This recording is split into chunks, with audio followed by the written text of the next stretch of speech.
Coming up on today's show, the first ever episode, we'll preview Wrestle Princess VI, recap Arisu Endo's Homecoming show, Kamiyu and Shoko Nakajima turned up in MLW, got a host of news to cover full of departures, graduations, and a lot of upcoming show announcements, and Sayuri Namba ate some donuts? All that and more coming up on the first ever episode of the Tokyo Joshi Pod. Stay tuned.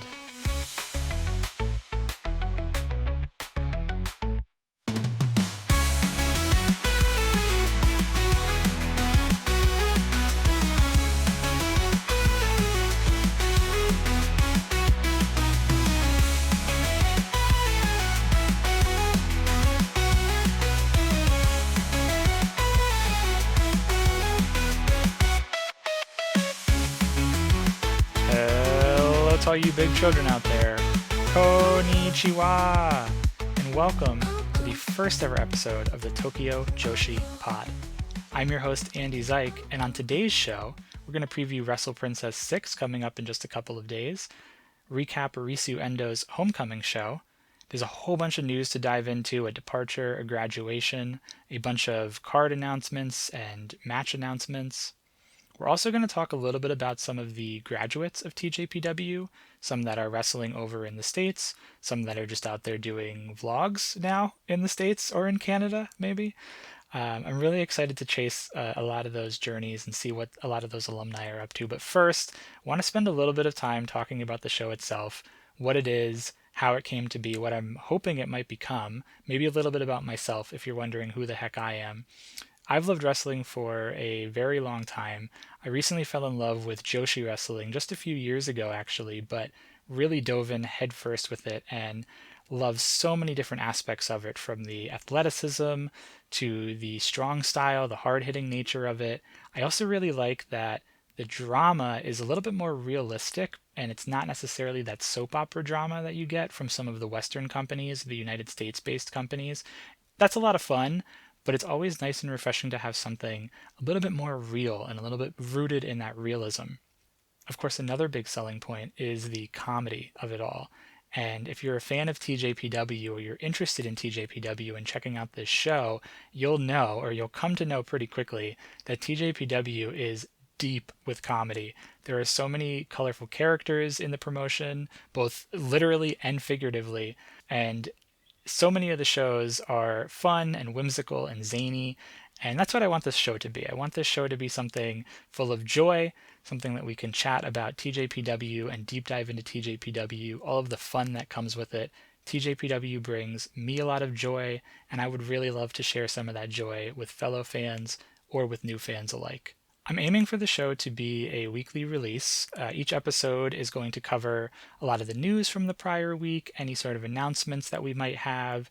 We're going to dive into recapping some of the shows that might have taken place in that past week, preview any of the upcoming shows. Of course, the inaugural episode is quite a big one with Wrestle Princess VI.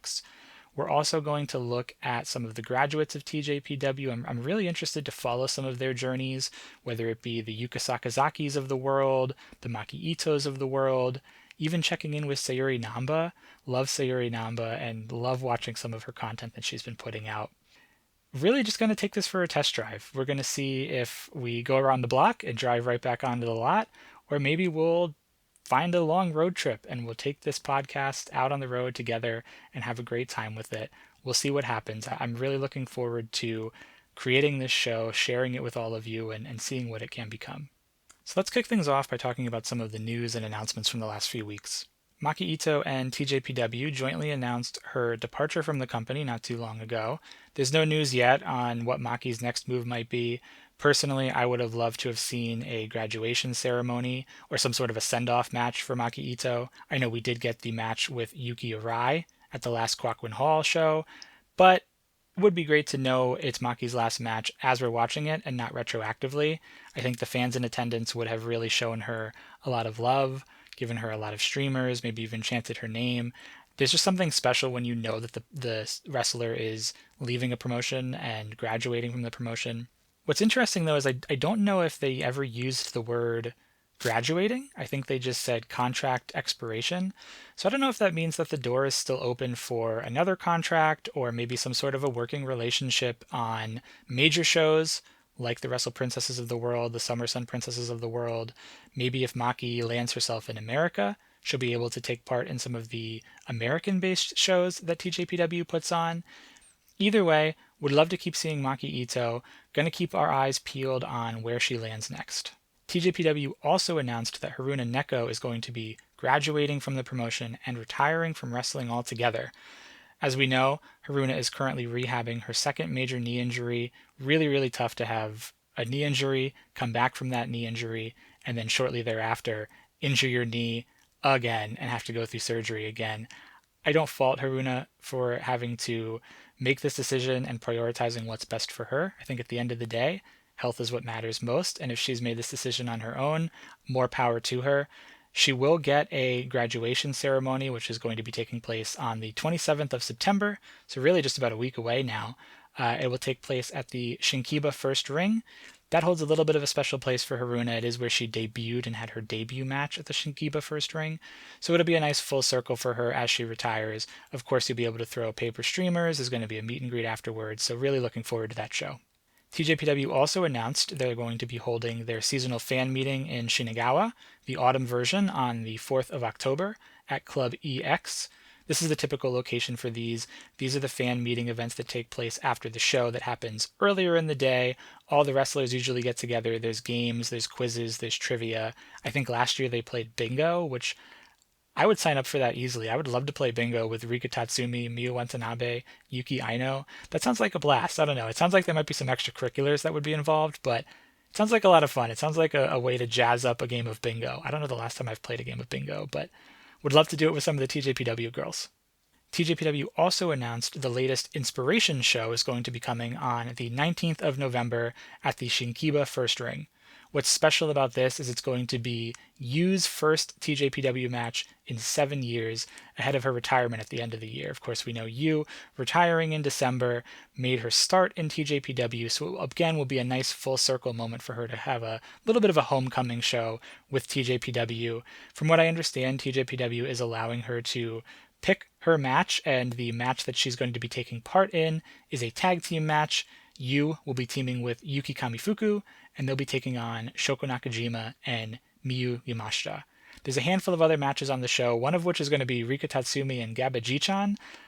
We'll talk about that when we get later on in the year, but boy howdy, that's going to be a very, very, very interesting watch with a little bit of a sprinkle of elder abuse in there, but we'll cover that as we get to it. Another big piece of news, the team of Toga and Yuna Manase have earned a tag team title shot. That will be taking place on the 18th of October at the Korakuen Hall show, which I believe is called Additional Attack 2-5. Manase and Toga are going to challenge whoever wins this upcoming Wrestle Princess 6 match. There's also going to be a few matches leading up to the October 18th show that Manase will appear on, the October 4th show, and then also the October 12th show as well. TJPW is also continuing its tradition of bringing wrestling to the Garafest Dash Music Festival. The next one's taking place on the 23rd of September. There's going to be one match here. It's going to be Miyu Watanabe, Shino Suzuki, and Uda Takami taking on the team of Raku, Arisu Endo, and Kira Summer. Typically, these aren't really televised. I've never really seen any of these, but it's nice to see that TJPW is entrenching itself in some other culture and trying to get out there and grow the company domestically in Japan. We also have an announcement that on the 24th of November at the Itabashi Green Hall, TJPW is going to have a unique type of a show, something new that they've never done before, that they're calling the Cabinet Formation Festival, where all 24 members of the roster are going to be split into two squads of 12, Team TJ and Team PW. Put those together and tell me what it spells.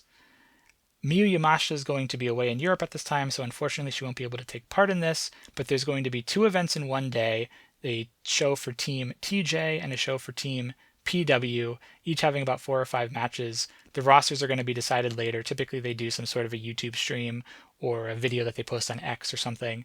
Interested to see this. I love when TJPW is able to do something unique and bring different pairings of the roster together.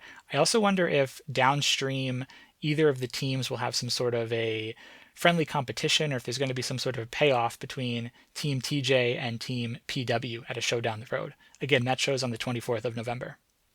And then we'll talk a little bit about this last piece of news once we get into our show preview for Wrestle Princess 6. Unfortunately, hot off the presses the last few days, Jada Stone has had to withdraw from Wrestle Princess 6 due to a knee injury. She is not traveling to Japan for the show. They're going to be slotting in Priscilla Kelly into that International Princess title match. And there's a little bit of other shuffling. Palm is going to be coming out of the delayed timed entry battle royal and facing off against Rika Tatsumi. We'll cover all that in a little bit.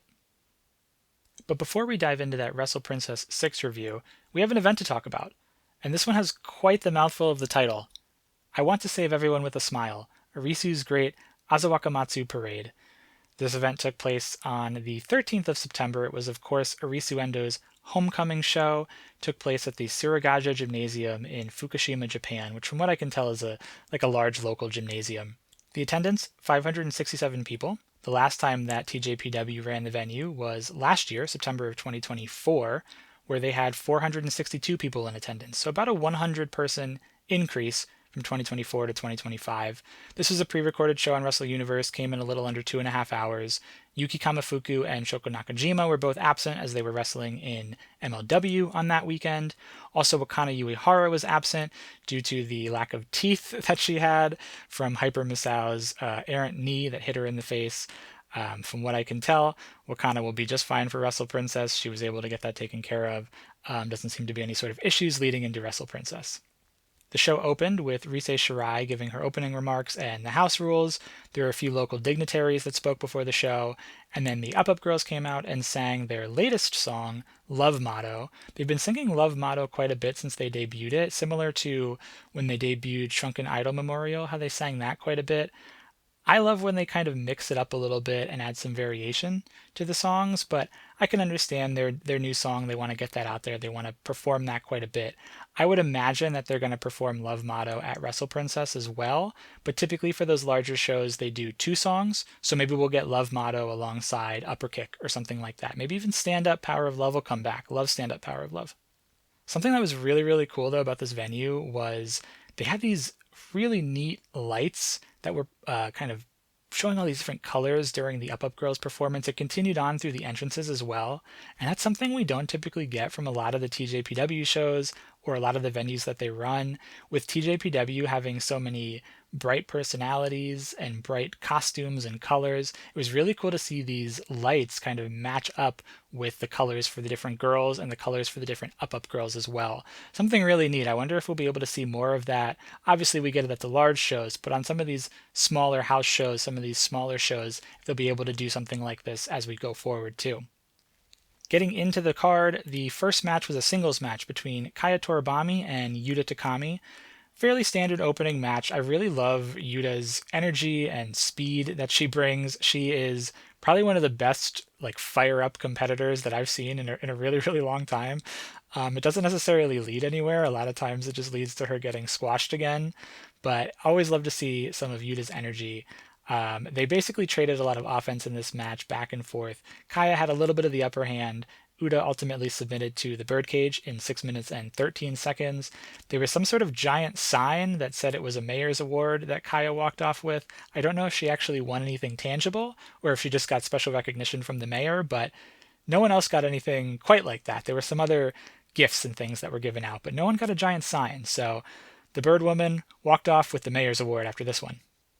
Second match, another singles match between Hyper Misao and Chika Nanase. This was originally supposed to be Wakana in the spot of Chika Nanase, and we were going to see a little bit of a preview here for Wrestle Princess 6, but again, given Wakana had to go to the dentist, we got Hyper Misao versus Chika Nanase.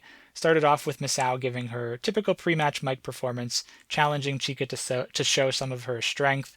Chika cut her off, but of course, Misao being Misao, outsmarts her, hits her with the cold spray, was absolutely booed by the people of the venue, which rightfully so.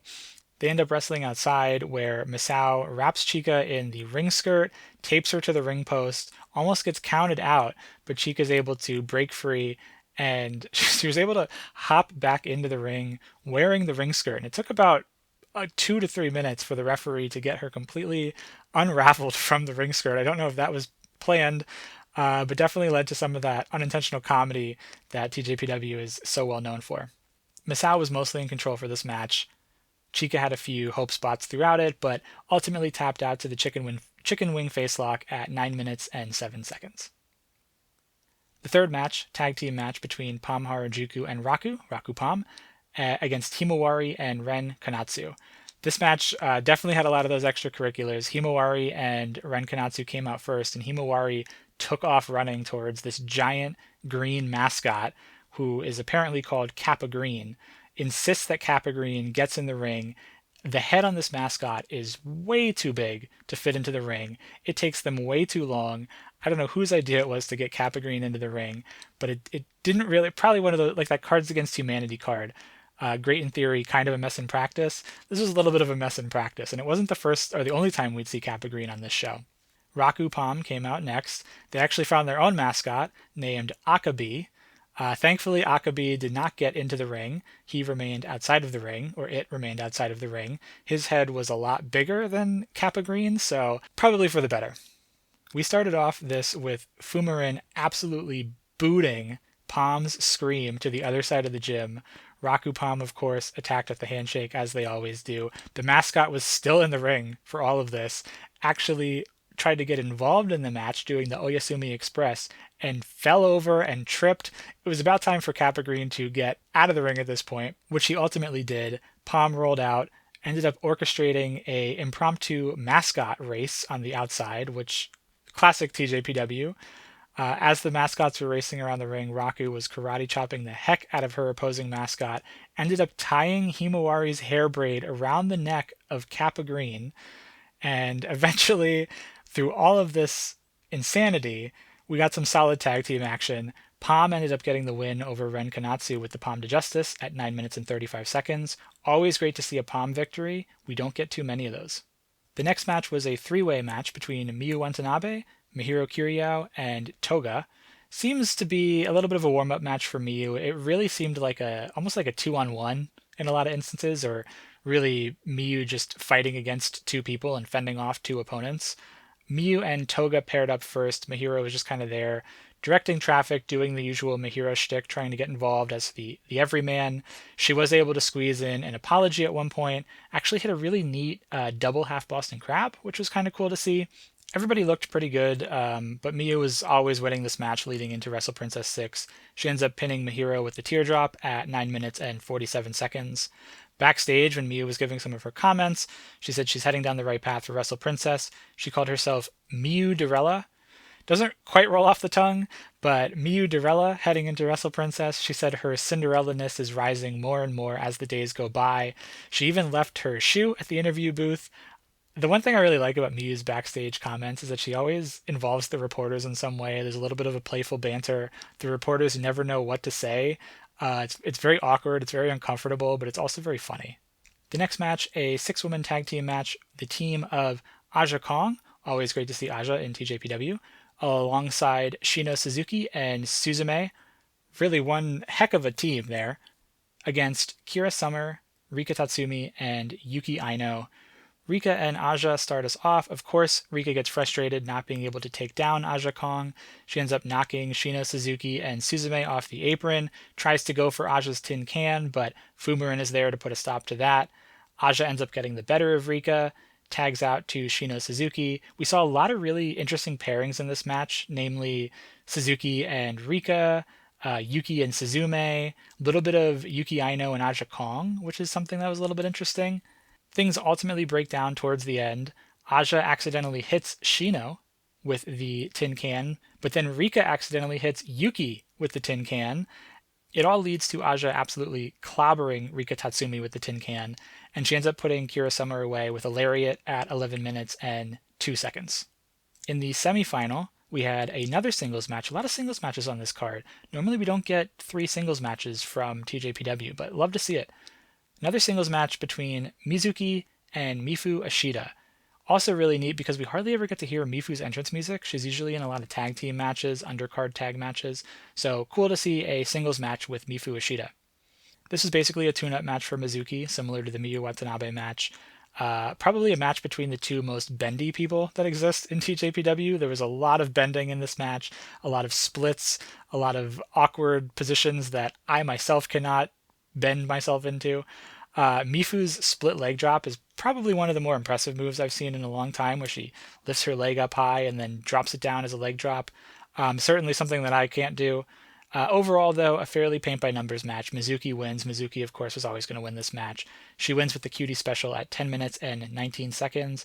Probably could have cut this down a little bit. I don't think it needed to go 10 minutes. I think making your champion appear very strong leading into a big title defense a week later, probably could have had this more in the 7 to 8 minute range, maybe. After the match, Mizuki was given a large amount of potato chips. That's what it looked to be. Kappa Green came back and made another appearance, crawling into the ring very, very, very slowly. Nearly lost the head on the mascot, which was very unfortunate. Thankfully, there was a handler there to help the situation. Mizuki was also doing her best to try to help the situation, but a lot of mascots on this show, very standard TJPW. Thankfully, I don't think the mascot's head came entirely off, which is like the biggest no-no of mascotting. But Mizuki walked away, helping Kappa Green and carrying a large basket of potato chips. And then lastly, the main event, a tag team match between the team of Haru Kazushiro and Miyu Yamashita, taking on Yuki Arai and Arisu Endo.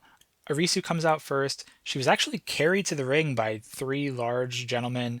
There were these big, big, big banners that had her face on it. She got so many streamers from the crowd, and the look of just absolute joy on her face when the crowd was chanting her name was so wholesome, so nice to see. She was so happy to be back home wrestling in the main event in front of her family and her friends and her hometown.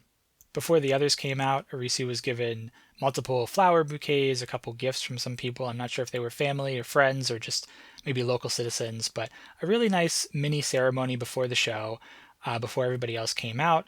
Arisu, of course, starts the match, pairs up with Haru, handles her pretty easily until Miyu Yamashita comes in looking to get some revenge for that Tokyo Princess Cup match.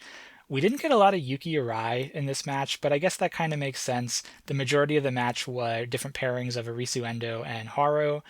I assume Arisu is in the match mostly because it is her homecoming match, so a little bit of a waste of Yuki Arai here, but maybe a soft night off before Wrestle Princess VI. Arisu ultimately wins the match, of course, pinning Haru with the Juno Okite at 12 minutes and 43 seconds. They won some sort of what translations are calling a ultra luxury amenities kit for 1 year. They kept smelling it, so maybe they were like soaps or perfumes or something.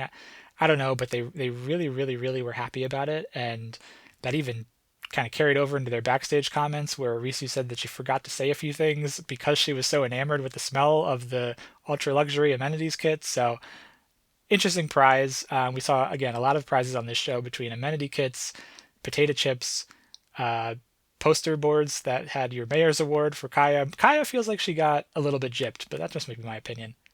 After the match, of course, Arisu thanks everybody, thanks the town, the crowd, her parents, who I believe were in attendance. We didn't get to see them, but Arisu's talked quite a bit about her parents in her backstage comments. So it's always really nice to see a performer that has strong family backing and family that supports what they're doing. Backstage, Arisu continued to talk about how grateful she was, how she's powered up for her upcoming title match at Wrestle Princess VI. And that's actually a terrific segue into our preview for Wrestle Princess VI, taking place on the 20th of September. Just 2 days away here. I'm recording this on Thursday. I think it'll go up on Friday, though. So Wrestle Princess VI, the 20th of September from Oda Ward General Gymnasium in Tokyo. It'll be streaming live on Wrestle Universe. I believe that this is going to be quite watchable for us in the States. On the West Coast, around 9:30 or 10 p.m., it's going to start airing, so maybe about midnight for you guys on the East Coast. So definitely one that is, at least for the first few matches, watchable, and then maybe catch up for the rest of them. Or if you're a diehard, you can stay up super late into the night and check it out. But it's nice that it is a little bit more watchable for us in the States. I'm sure they didn't plan it that way, but it's a nice silver lining that we get. I saw online that if you're a Wrestle Universe member and you're going to the show, you can get an exclusive postcard. And I'm sure this isn't anything special. I think they do it for every major show. They might even do it for a lot of the house shows too, or the Cork wins. But What stood out to me was the design, because there's this poster for Wrestle Princess 6 that isn't your typical like two-shot headshot poster, but it's got Mizuki and Miyu Watanabe in these beautiful dresses. They're in front of this very old, historic-looking castle, really playing into the princess motif, the Cinderella motif, and there's a variation of that poster on this postcard. So kind of a neat thing. I would love to see it if I was in attendance. I'd love to have one of those. There's also quite a bit of merch that they were advertising: t-shirts, posters, programs, acrylics, all the typical stuff that you would see. There was also a really cool animated design of Miyu and Mizuki that I think was done in a collaboration with some sort of artist or some sort of clothing company. But some really cool merch that they've made for Wrestle Princess 6. So jumping into the card, we have a 9-match card. The opening contest will be a tag team match between Suzume and Ren Kanatsu, taking on the team of Uda Takami and Mei Suruga. Mei Suruga returning to TJPW for the first time in a minute to team with Uda Takami. I don't know if they'll settle on a name. I think that's the whole shtick behind this match. I would imagine that Mei and Uda are going to win. That's my pick, at least, seeing as Suzume is just kind of thrown into this match arbitrarily, and Ren Kanatsu, the youngest member of the TJPW roster, is here, likely to take the pinfall. I would venture to guess there's going to be a lot of cute interactions between Mei and Uda Takami, and hopefully they land on a name. I think that the names in contention previously were the Super Cute Sisters, which actually isn't too bad of a name, I don't think. And then the original one was Team Apple Ice Cream. I personally love the name Team Apple Ice Cream. I think it fits TJPW really well, but I also understand that it's a little bit hokey, a little bit on the nose. So we'll see. We'll see what they come up with. But my pick here is Team Apple Ice Cream picking up the win. The second contest will be a delayed entry battle royal for the Ironman Heavy Metalweight title, which is currently being held by the mascot of DDT, Pokotan. The other members of the Battle Royal are going to include Raku, Mihiro Kiryu, Shino Suzuki, Mifu Ashida, Kira Summer, Chika Nanase, and recently announced Ram Kaichou.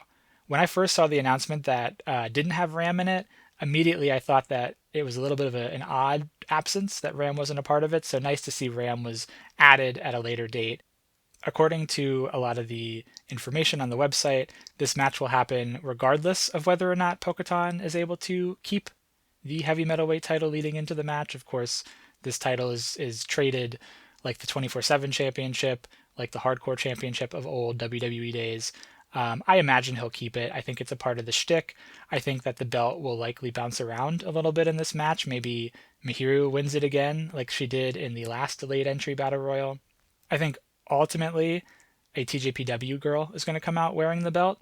Maybe Raku, maybe Mihiro, maybe Ram. I know Ram's not TJPW full-time, but I would think that Pokotan maybe loses this belt. They put it on one of the women here, and maybe they lose it later in the show. Maybe they lose it backstage during their post-match comments. Who knows? The DDT Ironman Heavy Metalweight title is an absolute crapshoot. Anything could happen at any given time. Match number 3, a singles match between Aja Kong and Himawari.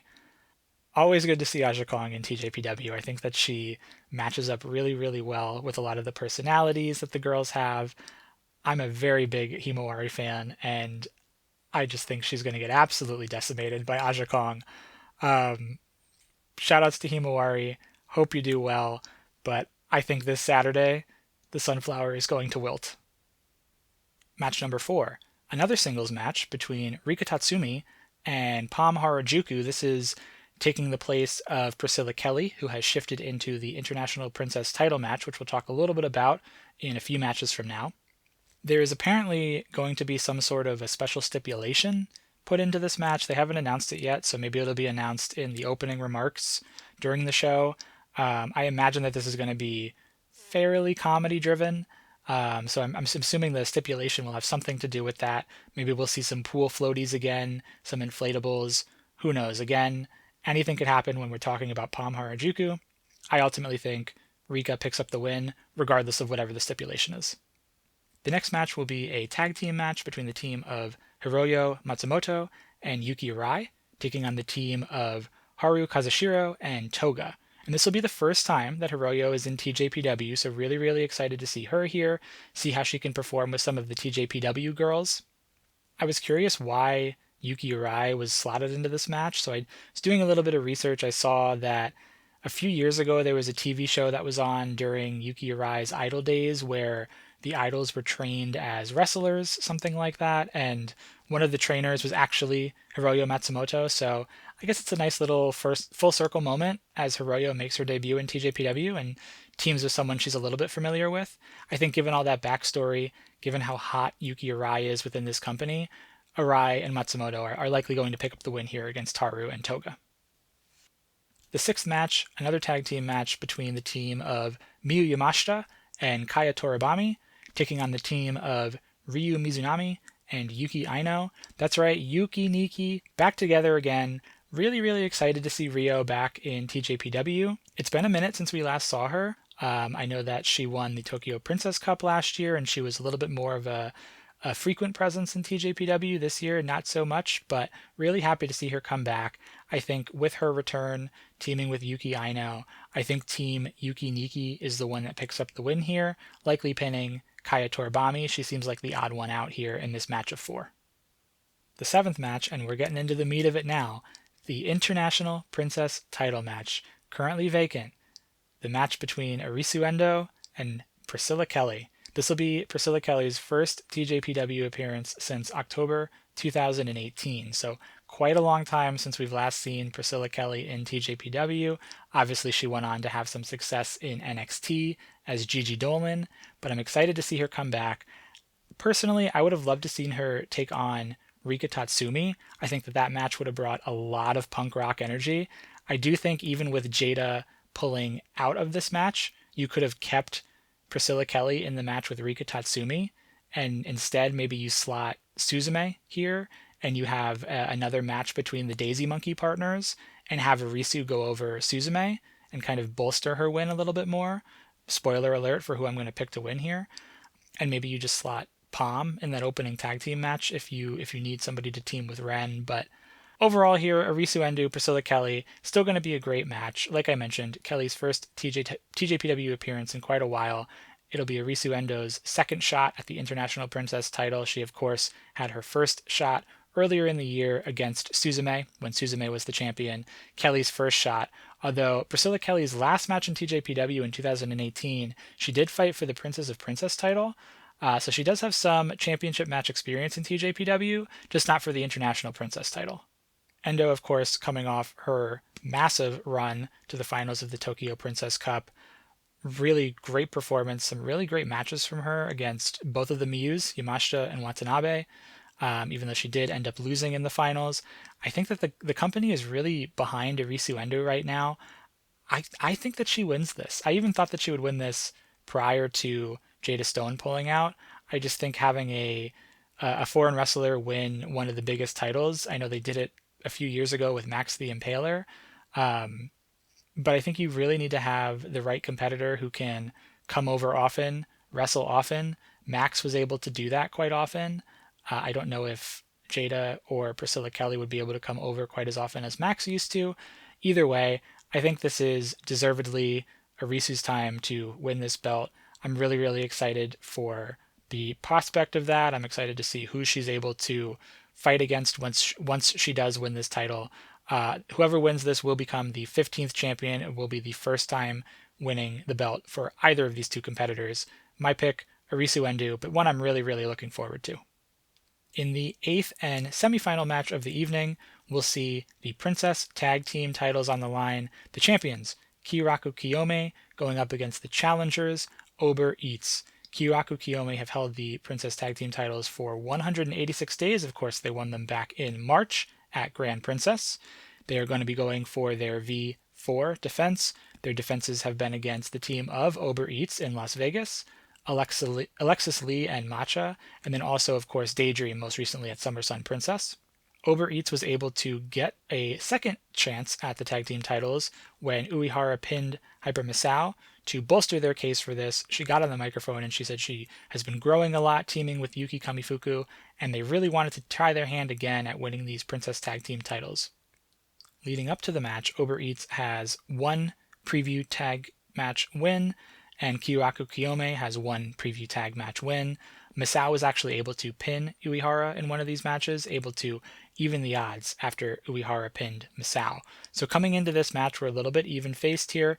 The winner is actually going to be lined up to face Toga and Yuna Manase later in October, so there's already challengers waiting in the wings here. For Uber Eats, if they are able to win the belts, it will be the first time that either Wakana Uehara or Yuki Kamifuku wins the Princess Tag Team titles.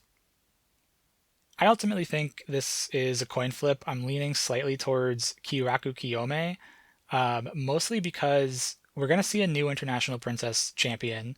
Another spoiler alert here, I think we're going to see a new Princess of Princess champion as well. It's been a long time since TJPW have changed all 3 of their titles in one night. In fact, the last time that happened was 2 years ago at Wrestle Princess 4 in 2023. Coincidentally, it actually happened twice that year. It also happened at Grand Princess 2023. Maybe we're due for it, so maybe I'm wrong, but I think this is really a coin flip. I could see it going either way. I would not be surprised if Uber Eats is able to pull out the victory on their second attempt, but I also wouldn't be surprised if Kyoraku Kiyome wins here and continues on with their reign as the Princess Tag Team Champions. Something fun that came out of the press conference for this one is that Shoko Nakajima has said that if Kyoraku Kiyome is able to win, Yuki Kamifuku will have to be her personal English tutor for a full year, and that Wakana is going to have to teach her how to eat a lot. Maybe that's what's influencing my decision. I would love to see both of those things. I think those could be some funny YouTube skits that TJPW could put out, but we'll see.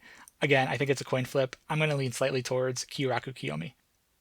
And in your main event of the evening, the Princess of Princess title match between the champion, Mizuki, against the challenger, Miyu Watanabe.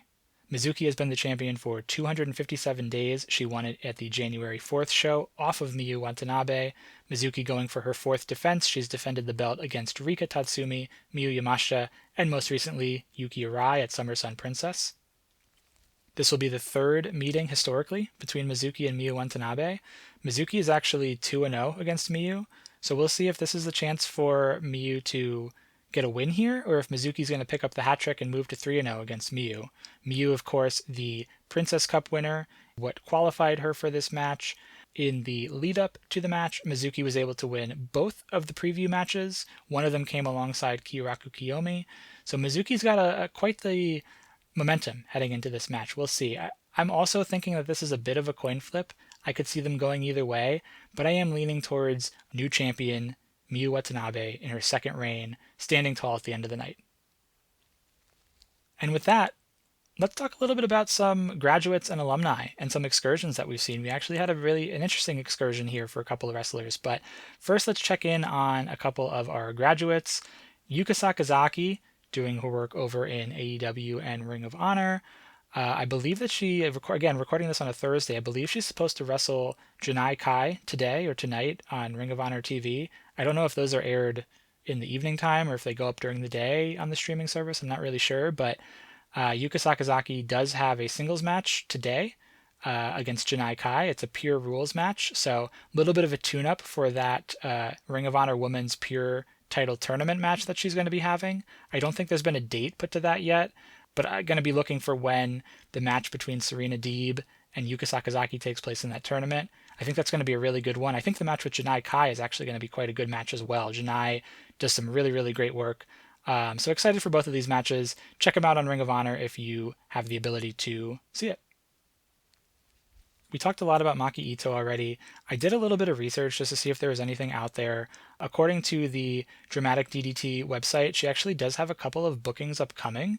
She has a booking on the 19th of October in her hometown in Fukuoka for a company called Kyushu Pro. She also has a booking in Europe, in Italy, later in November with a company called SAJ Wrestling. Miyu Yamashita is also supposed to be there as well. So we'll see. I don't know if those are still in the cards. I'm not sure. Hopefully they are. Hopefully Maki can start to get a couple of freelance gigs under her belt as she goes into this new chapter of her career.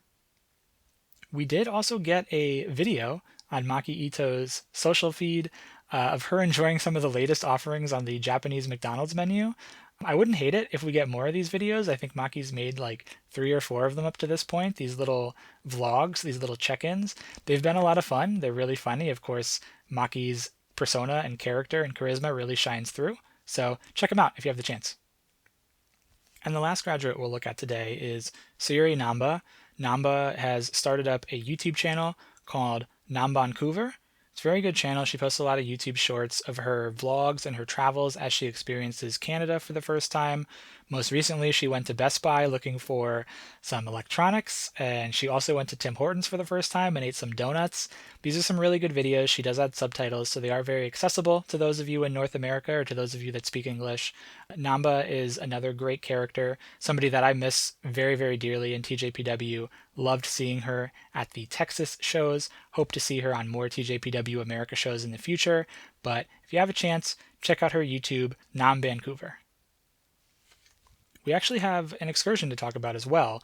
At the MLW show Fightland from Dallas, Texas, Shoko Nakajima defended the MLW Women's World Featherweight title against Kamiyu, Yuki Kamifuku. Great to see Yuki back in MLW. I know she was there over the summer, brought Wakana with her, and they were able to have a singles match. So really cool to see her win that match and then get a title shot against Shoko Nakajima. So a little bit of lore taking place here within MLW. One thing I really, really love, though, about these shows is Shoko's big kaiju entrance. They put out these papier-mâché buildings and almost looks like a little city that she can come out and destroy like a big kaiju would. I really wish that TJPW would do something like that. I think on some of the bigger shows, it's a really, really neat opportunity to have something fun take place. It feels very TJPW, so I'm surprised that it happens outside of TJPW. This match was a nice little showcase for what both of these women can do. Shoko was using her speed quite a bit to evade Kamiyu. Kamiyu was using her length to try to handle Shoko as best she could. At one point, she literally grabbed her by the tail of her costume, which was pretty funny. Shoko hit a really big missile dive through the ropes to the outside, and Kamiyu took quite the nasty bump against the guardrail, and she came up pulling on her head. Hopefully she was just selling, but she was selling it really, really quite well. It definitely landed with a thud. It ultimately led to a big kaiju chant from the crowd. Always love to see audiences chant for the TJPW wrestlers. We saw it a lot at the Dallas shows. We saw it a lot in Vegas as well. We typically don't see it a lot in the Japanese shows, so it's nice to see some of the chants come through when these girls come to America. Shoko ultimately defended her belt with the Northern Lights suplex at 9 minutes and 46 seconds. Something that was a little bit odd to me, there was no Shotzi Blackheart here, and if any of you are big fans of MLW, if you watched the singles match between Yuki Kamifuku and Wakana Uehara that took place over the summer, Shotzi came out, had some words with Yuki, and almost teased a little bit of a singles match. So I thought maybe Shotzi would come out and stake her claim for the featherweight title, maybe try to get a singles match going with Yuki Kamifuku. Little bit conspicuous by her absence. From what I could tell, she wasn't anywhere else, so a little bit of a missed opportunity for MLW, but I'm sure they'll come around again. We'll see that match take place ultimately. Shoko actually has a second title defense, or I guess maybe a third or a fourth title defense, whatever number she's on here. Another upcoming title defense taking place at the MLW show in Los Angeles on the 4th of October. It's called Slaughterhouse, so maybe they're trying to lean into the Halloween October vibes. I'm not really sure. Slaughterhouse. But she will be defending that MLW Women's World Featherweight title against Himawari. I was able to go to the show that MLW ran, the Battle Riot show in Los Angeles earlier this year. Was able to see Shoko and Himawari at that show. They didn't fight each other, but it was really great to see them wrestle here in the States. Got to meet Himawari. Both of them are really, really, really lovely. Always love to see more opportunities for the TJPW girls to come to America. And that about brings us to the end. We made it. Go ahead and grab some cold spray, grab some ice packs if you need them. On next week's show, we'll review Wrestle Princess VI. Really, really looking forward to that show. We'll deep dive all of the results. I think we're going to get a couple of new champions. We'll preview the upcoming Autumn Victory in Shinkiba show on the 27th of September. That's that Haruna Neko graduation show. Jada Stone was supposed to be there, but I don't think she's going to be anymore, unfortunately. All the best to Jada Stone. If you did make it this far, I hope you really enjoyed the show. You can subscribe wherever you get your podcasts so you don't miss any future episodes. You can follow us at Tokyo Joshi Pod on Instagram, TikTok, and X. If you want to email the show, you can do that, tokyojoshipod@gmail.com. But above all else, remember to keep your hearts burning, stay magical, my friends. We'll see you next week on the Tokyo Joshi Pod.